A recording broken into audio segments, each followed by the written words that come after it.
Welcome to Study Faith with AI, where we use the power of AI to help you explore the Church of Jesus Christ of Latter-day Saints. I'm Meg Jensen, And I'm Paul Carter. and we're Google AIs. Whether you're a lifelong member or just starting to learn about the church, we're here to dive deep into its history, beliefs, and culture. So if you're ready to learn, you're in the right place. That's right. Let's get started. Welcome back to the Deep Dive. Our topic today is a fascinating one. The origins of the Book of Mormon. Yeah. It's and you shared some really cool stuff with me about how it came to be, and especially that whole translation versus revelation question. Yeah, it's definitely a hot topic in Mormon scholarship these days, and for good reason. It really gets at the core of how we understand the Book of Mormon. For sure. Yeah. And you've obviously spent a lot of time thinking about this. So, what's the big question here? Was the Book of Mormon, did it come word for word from gold plates, or was it straight from Joseph Smith's imagination? Or is it somewhere in between, maybe? Yeah, and that in-between idea, that's where it gets really interesting. I mean, the traditional view is all about literal physical translation, right? But more and more, Mormons are seeing the Book of Mormon as, revelation. Okay, so what does that shift, that word shift, really mean for how we approach it? Well, it means we can see how complex the Book of Mormon's beginnings are without just throwing out the idea of the plates altogether. Remember how Spencer Flume called it Joseph Smith's grandest revelation?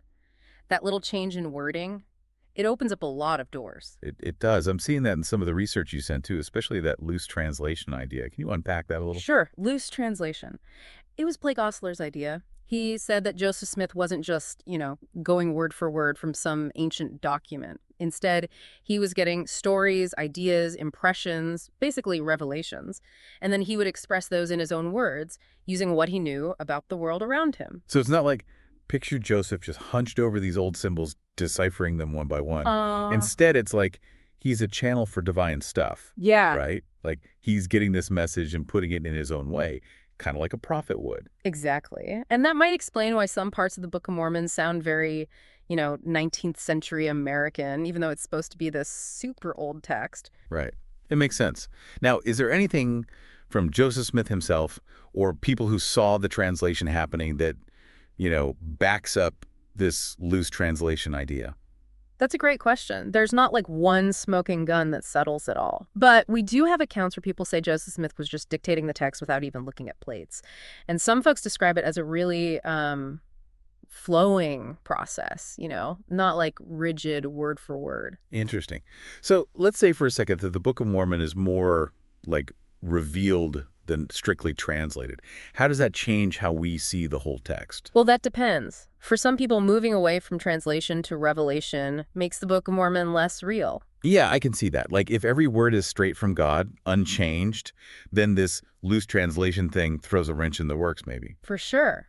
But for others, loose translation could actually, strengthen their belief. Okay, now help me out here. How would moving away from a strict word-for-word idea make someone more likely to believe? Okay, well, think about how prophets today talk about getting revelation. It's not like God's just dictating to them, right? They get feelings, ideas, and then they try to put those into words for the people they're talking to. So it's not the how, but the what that's important. Exactly. So if the Book of Mormon is divinely inspired, no matter how it came about, we can focus on what it's trying to tell us and how it can change our lives. That makes sense to me. I've always felt the power of the Book of Mormon is in how it connects to being human. It offers hope and guidance. And it doesn't matter if it came from plates or divine inspiration. The message is still strong. I love that. Makes you think. Is it more important how something was written or what it does to people who read it? It's a good question. I'd like to hear your take on it, too. But first, let's get into some of the specifics. The research you sent. It goes deep on this translation versus revelation thing, especially with names. Right. That's where it gets really fun. There's a lot of talk about whether names in the Book of Mormon are ancient or if they come from Joseph Smith's world. Okay, let's start with Nesson. That's a place in the Book of Mormon. What's the debate around that? Some people who say the Book of Mormon is historically accurate point to this place in the Arabian desert. It's got a similar name on an old altar there. They say it's proof the Book of Mormon is the real deal. At first glance, that sounds pretty convincing. It's hard to say a name like that, just a coincidence, right? Totally. But Dan Vogel, who's researched the Book of Mormon for a long time, he warns against what he calls name game apologetics. Hold on. Name game apologetics? What's that all about? Basically, he's saying when you've got tons of names, like from the Bible, history books, etc., you're going to find some matches. Just because a name pops up in the Book of Mormon and in an old place doesn't mean they're connected. So it's about context. We need more than just a name to make a real link. Absolutely. Vogel's big on evidence. Like, does the Nihon in the Book of Mormon have anything else in common with that place in Arabia besides the name? Culture, history? If not, it could just be a coincidence, even if it's a cool one. Makes sense. It's like meeting someone with your last name and assuming you're related without checking, right? Maybe you are, maybe you're not. Perfect analogy. And Vogel says something similar about Moroni. Wait, Moroni? As in the angel Moroni. Yep. And this one's wild because it goes back to those treasure hunting stories that were huge when Joseph Smith was around. There's a book about Captain Kidd's adventures. Oh, yeah. I know about Captain Kidd. But how does that connect to the Book of Mormon? There's a map in that Captain Kidd book that might have had both Kimura, sounds a lot like Comoros Islands, and Moroni on it. Vogel's thinking that seeing those names near each other might have stuck with Joseph Smith. So maybe another 19th century influence instead of an ancient one. Could be. Vogel finds that connection pretty interesting, but he's careful. He says it's a curious thing, but we need more proof before saying anything for sure. Okay, so if names don't prove or disprove the Book of Mormon coming from ancient times, what about what's written? One of your sources talks about chiasmus. It sounds more like poetry than, religious text. Chiasmus. It's a way of writing where ideas are presented and then mirrored in reverse. Kind of like a word palindrome. It pops up in some ancient writing, which is why some say it proves the Book of Mormon is old. So if the Book of Mormon uses this old way of writing, it must be from back then. Is that the idea? That's the gist, yeah. But as you might guess, Vogel has some counterpoints. He says chiasmus wasn't just for ancient texts. Ministers in Joseph Smith's time were taught how to do it too. So Joseph Smith could have learned this technique and just used it when he was, writing the Book of Mormon. Right, and Vogel doesn't stop there. He says all the chiasmus in the Book of Mormon might just be people getting carried away with finding patterns. Like seeing shapes in clouds. Exactly. You can find patterns if you look hard enough. And Vogel even mentions finding chiasmus in Dr. Seuss books. Right, Dr. Seuss, the kid's author. Yep. No ancient prophets helping him write The Cat in the Hat, obviously. Vogel's point is that just because something's written in a certain way doesn't make it ancient. Okay, so we've got names, how it's written, and this whole translation versus revelation thing. It's like we're peeling an onion here, and every layer is more complex. Where do we go from here? What else do our sources tell us? There's a lot more to unpack, for sure. But before we peel back another layer of the onion, maybe we should stop and think about what we've learned. Good idea. We've covered a lot. I bet our listeners are trying to absorb it all. Absolutely. What stands out to you as, the biggest takeaway so far? For me, it's this idea that the Book of Mormon might be more about revelation than just translation. It changes how we see the whole thing and even how we see Joseph Smith and what he was doing. I like that. And it leads perfectly into some other points, like what were Joseph Smith's goals? And what about those things that seem out of place chronologically in the text? Okay, I'm ready to go deeper. Let's pick this back up in part 2 of our deep dive. Another thing that makes people question the Book of Mormon being a straight translation are those anachronisms. Oh yeah, anachronisms. That's like when something's out of place in time, right? Are you? Like if you saw a caveman with an iPhone. Exactly. And some scholars say that's what we see in the Book of Mormon. They say there are things mentioned, animals, plants, tech stuff, that just wasn't around in the Americas before Columbus. So stuff that came to the Americas later. Right. And Vogel links this back to Joseph Smith's time. Think about it. Back then, lots of people thought Native Americans always had horses. Or that those mound builders, the ones who made those big earth mounds, people thought they used iron and steel tools. Yeah, I can see how those ideas, even though we know they're not true now, might have influenced Joseph Smith, especially if he was drawing on his own understanding of the world when he was, working on the Book of Mormon. That's Vogel's argument. He says Joseph Smith just absorbed these common misconceptions and they ended up in the text. Okay, that explains some of the possible anachronisms. But is there anything specific in the Book of Mormon that really jumps out as being out of place? One big one is steel swords. Steel, like we think of it, Native Americans weren't using it back then. Huh, that's a good point. It's hard to explain that away as just a mistake, right? Yeah. And these anachronisms, especially with the loose translation idea, they make us wonder about how accurate the Book of Mormon is historically. But doesn't that cause problems for people who believe the Book of Mormon came from God? Depends how you see it. For some, anachronisms are a deal breaker. But for others, it just proves that the Book of Mormon was revealed to Joseph Smith in a way that used his own language and understanding. So those how-to-place things are part of the revelation itself. That's one way to look at it. It suggests that even though the Book of Mormon has eternal truths, it was still influenced by the time and place it came from. That makes sense. It's like God is speaking through human experience, right? That's a beautiful way to put it. It also shows that no religious text is completely free from the culture and history it comes from. Right. Okay, so we've talked about loose translation and anachronisms and how they affect how we understand the Book of Mormon. But at the center of all this is Joseph Smith himself. True. Can't talk about the Book of Mormon without talking about the guy who brought it forth. Exactly. And there's a ton of debate about why he did it, his character. Was he a real prophet or something else entirely? One of the things you sent me talked about pious fraud.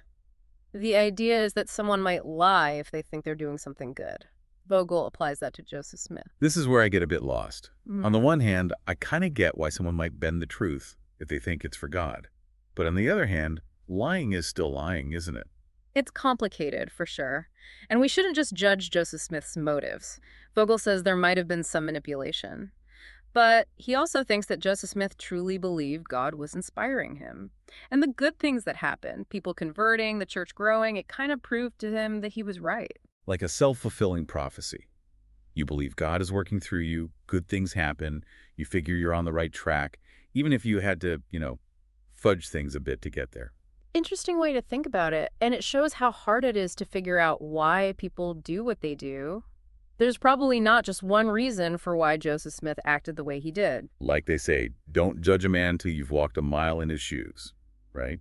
We can't know for sure what was in Joseph Smith's head, but we can try to understand him given the time he lived in and all the pressure he was under. That's important. And even people who believe Joseph Smith was a prophet, they still say he was human. He had flaws like all of us do.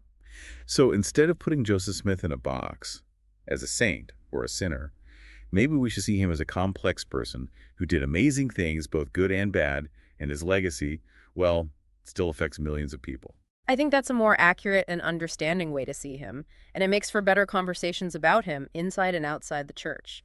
We can talk about values, ethics, and spirituality without getting stuck on whether he was perfect or a total fake. We keep coming back to how complex this all is. Simple answers don't really work when we're talking about people, especially with religion. So true. And it also means we shouldn't judge people from the past by our standards today. We're looking at Joseph Smith from a 21st century viewpoint. How we think about psychology and religious motivation, well, that's changed a lot since his time. Like judging someone from the Middle Ages for not showering every day. Doesn't make sense. Exactly. We have to try to understand Joseph Smith in the context of his own time, even if some of what he did seems weird or wrong to us now. So what are we left with? If we can't say definitively whether Joseph Smith was good or bad, what's the takeaway? We're left with a really interesting and complex person who changed the lives of millions of people. And the things he did, well, people are still talking about them and debating them. And I think that's a good place to pause for now. I agree. We've covered loose translation, those chronological things that don't add up, and we've talked about Joseph Smith's character and his motives. We're getting a clearer picture of how the Book of Mormon came about.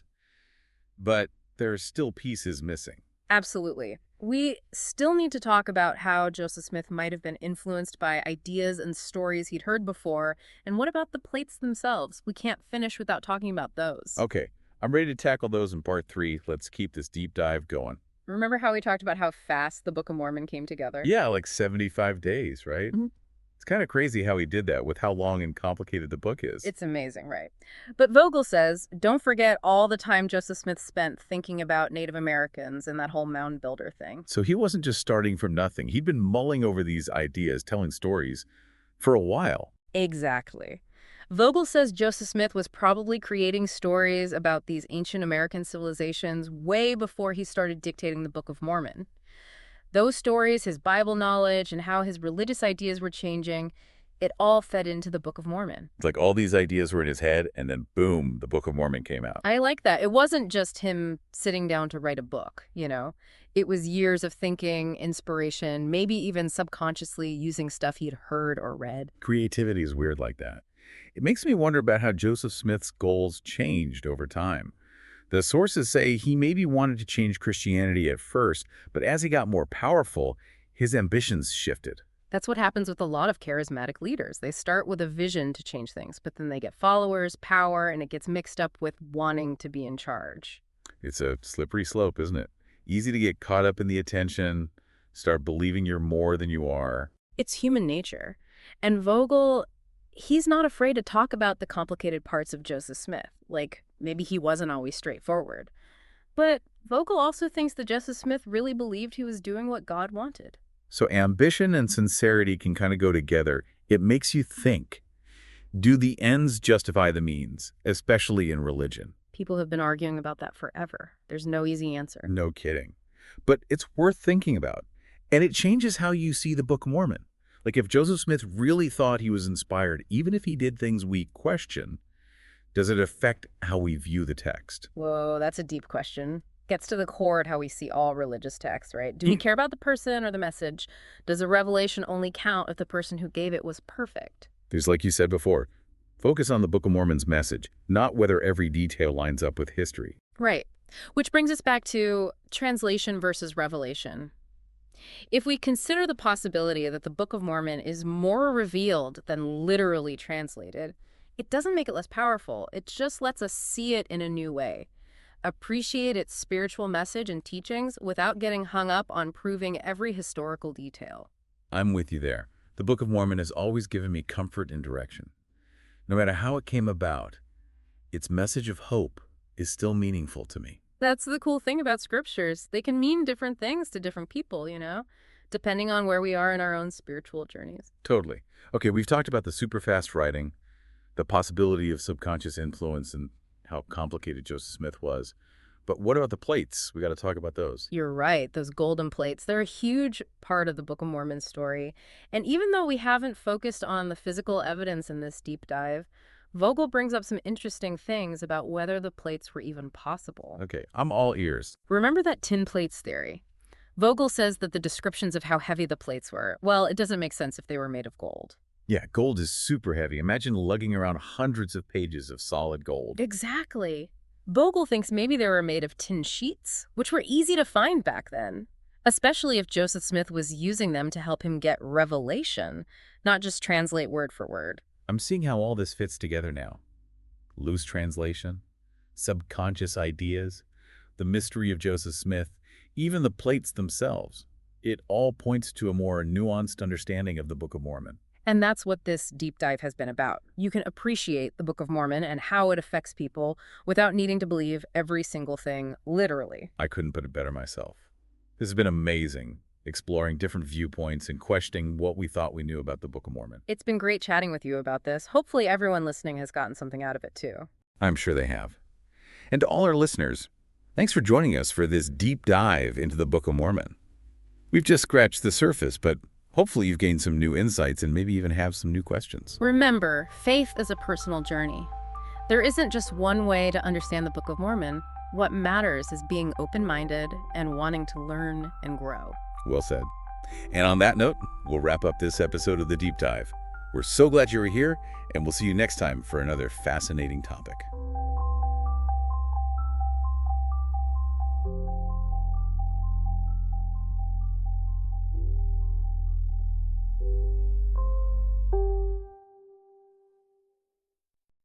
If you find value in this exploration, please like, share, follow, and consider becoming a subscriber. Your contributions help keep these conversations going and allows us to maintain the highest quality production. You can find all the details at studyfaithwithai.com. Thank you for being part of this journey.